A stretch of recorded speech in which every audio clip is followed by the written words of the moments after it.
నమస్తే. నీట్ పరీక్ష విధానం అలాగే ఫలితాలపై పెద్ద ఎత్తున అభ్యంతరాలు వ్యక్తమవుతున్నాయి. ప్రస్తుతం మనతో పాటు ఎన్ఎస్ఏ రాష్ట్ర అధ్యక్షులు అలాగే ఎమ్మెల్సీ బల్మూరి వెంకట ఉన్నారు.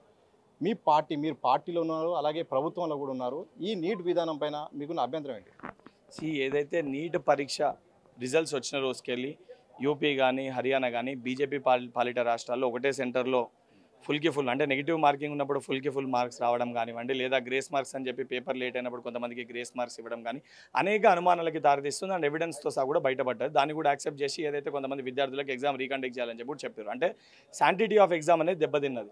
సో ఈ నీట్ పరీక్షలో 1-2 మార్కులతోటి కూడా సీట్ అనేక మంది విద్యార్థులు కోల్పోతారు. సో ఏదైతే ఒక ఎగ్జామ్ నిర్వహించినప్పుడు కంప్లీట్ శాంటిటీ తోటి ప్రతి ఒక్క విద్యార్థి కూడా ఎగ్జామ్ సక్రమంగా జరిగింది, నేను రాసిన మార్కులకి నాకు రిజల్ట్ వచ్చింది, దాని మేరకే నాకు సీట్ అలొకేట్ అయిందని ఒక భరోసాని రాష్ట్ర పరిధిలో నిర్వహిస్తే రాష్ట్ర ప్రభుత్వము, కేంద్ర పరిధిలో నిర్వహిస్తే కేంద్ర ప్రభుత్వం ఆ బాధ్యతను ఇవ్వాల్సిన బాధ్యత ప్రభుత్వాలపైన ఉంటుంది. సో ఎగ్జామ్ని నిర్వహించలేదు కాబట్టి శాంటిటీ దెబ్బతిన్నది కాబట్టి ఎగ్జామ్ని క్యాన్సిల్ చేసి మళ్ళీ రీకండక్ట్ చేయాలని డిమాండ్ చేయడం జరుగుతుంది. అండ్ ఇన్ని రోజులు పోరాటం కూడా ఏదైతే వివిధ స్థాయిలో అన్ని విద్యార్థి యువజన సంఘాలు మా స్థాయిలో, మా రాష్ట్ర స్థాయిలో, మాకున్న ఆఫీస్ బేర స్థాయిలో మేము చేసినాం. కానీ బీజేపీ పార్టీ నరేంద్ర మోడీ గారు ఇప్పటివరకు దానిపైన స్పందించకపోవడం వలన 24 లక్షల మంది విద్యార్థులు, వాళ్ళ తల్లిదండ్రులు ఈరోజు అయోమయ పరిస్థితికి లోనై పాపం వాళ్ళు ఇబ్బందులు పడుతున్నారు.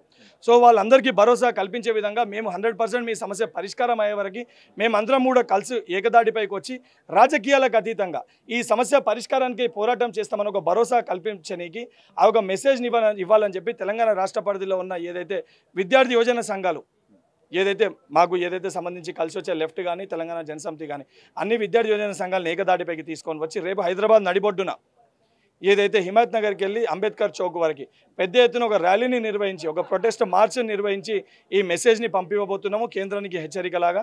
దాని తర్వాత కూడా కేంద్ర ప్రభుత్వం స్పందించకపోతే కేంద్ర మంత్రివర్గంలో ప్రాతినిధ్యం వహిస్తున్న తెలంగాణకి వెళ్ళిన బండి సంజయ్ కిషన్ రెడ్డి గారిని కూడా పెద్ద ఎత్తున అడ్డుకుంటాము.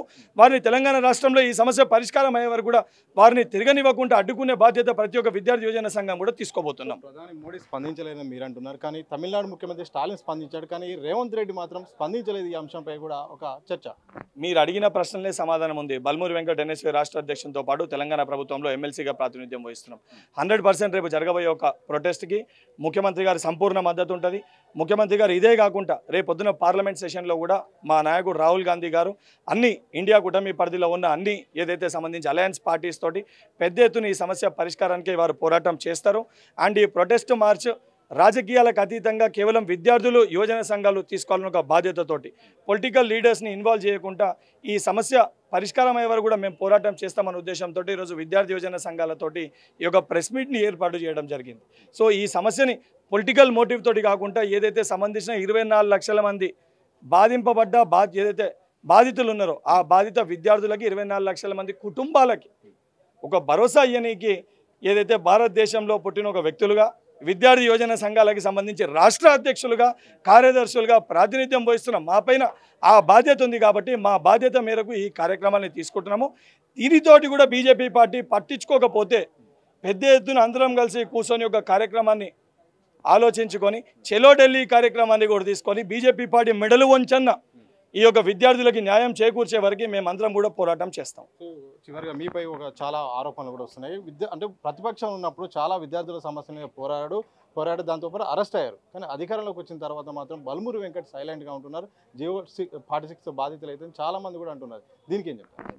ఏదైతే సంబంధించి మొట్టమొదటి రేసుకెళ్ళి గ్రూప్ 2, గ్రూప్ 3 పోస్టుల పెంపు పైన కానివ్వండి, గ్రూప్ 1 ఎగ్జామ్ని ట్రాన్స్పరెన్సీతో కండక్ట్ చేయడం కానివ్వండి, టీఎస్పీఎస్సీ ప్రక్షాళన కానివ్వండి, జియో నెంబర్ 54 పైన కానివ్వండి, ఏదైతే సంబంధించి డిఎస్సికి సంబంధించి పోస్టుల పెంపు పైన కానివ్వండి, ఏదైతే టెట్ నిర్వహణ పైన కానివ్వండి, లేదా డిఎస్సి పరిధిలో ఏదైతే ఎస్సీ ఎస్టీ బీసీకి 45% ఉన్నది 40కి తగ్గించడంలో కానివ్వండి, లేదా ఓసీకి 50 ఉన్నదాన్ని 45 చేయడంలో కానివ్వండి, ఏదైతే పోలీస్ కానిస్టేబుల్స్ ఏదైతే సంబంధించి కేసులున్న వాళ్ళపైన మళ్ళీ ఎంక్వైరీ కమిటీ చేసి 156 మందికి ఉద్యోగాలు ఇప్పించడం పైన కానివ్వండి, 317 ఏదైతే 46 పైన క్యాబినెట్ సబ్ కమిటీ ఏర్పాటు పైన కానివ్వండి, ఇవన్నిటిపైన బల్మూరి వెంకట్ పాత్ర ఉందా లేదా, దీనికోసం బల్మూరి వెంకట్ కష్టపడ్డా లేదా అని చెప్పి తెలంగాణ రాష్ట్ర పరిధిలో ఉన్న ప్రతి ఒక్క విద్యార్థి యువజన సంఘాలతో పాటు ఈ యొక్క ఎగ్జామ్ రాసి ఏదైతే దీనివల్ల లబ్ధి చేకూరిన ప్రతి ఒక్క విద్యార్థికి, యువకునికి దీనిపైన సంపూర్ణ స్పష్టత ఉంది. కాకపోతే ఉద్దేశపూర్వకంగా ఏదైతే గతంలో బీఆర్ఎస్ పార్టీ అధికారంలో ఉన్నప్పుడు రాష్ట్ర పరిధిలో ఏ సమస్య ఉందని అంటే ముఖ్యమంత్రి అందుబాటులో ఉండకపోతుండే, ఎడ్యుకేషన్ మినిస్టర్ దగ్గరికి వెళ్దామనంటే ఇంటి బయటికి వెళ్ళకముందే అరెస్టులు చేస్తుండే, ఎక్కడన్నా ధర్నా చౌక్లో ధర్నా చేద్దామంటే ధర్నా చౌక్లో పర్మిషన్ ఇవ్వకపోతుండే. కానీ ఈ ప్రజాప్రభుత్వంలో రేవంత్ రెడ్డి గారు ముఖ్యమంత్రి అయిన మొట్టమొదటి రోజుకెళ్ళి మీకు ఏదైనా సమస్య ఉందంటే నేరుగా ముఖ్యమంత్రి గారి ఇంటి దగ్గరికి వెళ్ళి మీరు వెళ్ళి కలవగలుగుతారు, మీరు సమస్యను చెప్పుకోగలుగుతారు. సంబంధించిన చైర్మన్లు మీకు ప్రతిరోజు అందుబాటులో ఉంటారు. ఆ సమస్యని పరిష్కారం కాకపోతే కూడా ఎందుకు పరిష్కారం అయితే లేదని చెప్పి మీకు అడ్రస్ చేసి మాట్లాడడం జరుగుతుంది. మంత్రులు మీకు అందుబాటులో ఉంటారు. ఏదైతే సంబంధించి కేబినెట్ మీటింగ్లో మీ అంశాలపైన మాట్లాడుతారు.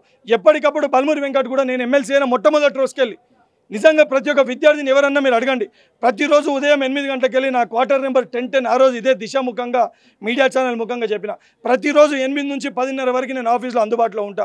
ఏ సమస్యలను నా దృష్టికి తీసుకొని రండి, ఇద్దరం కలిసి సంబంధించిన ఆఫీస్కి పోదాం, ముఖ్యమంత్రి దగ్గర పోదాం, మంత్రి దగ్గర పోదామని చెప్పి అనేక మంది విద్యార్థులని తీసుకొని వెళ్ళి వారి యొక్క సమక్షంలోనే ఈ సంబంధించిన అంశాలపైన మాట్లాడి ఈ సమస్యల్ని పరిష్కరించినాం. నేను కూడా భావిస్తా 1-2 సమస్యలు ఆలస్యం అయినాయేమో, కానీ ఇక్కడ ఏదైతే మాకు బాధ కలిగే విషయం ఏంటంటే జియో46 సమస్యను సృష్టించిన వాళ్ళు వచ్చి జియో46 గురించి మాట్లాడతాడు.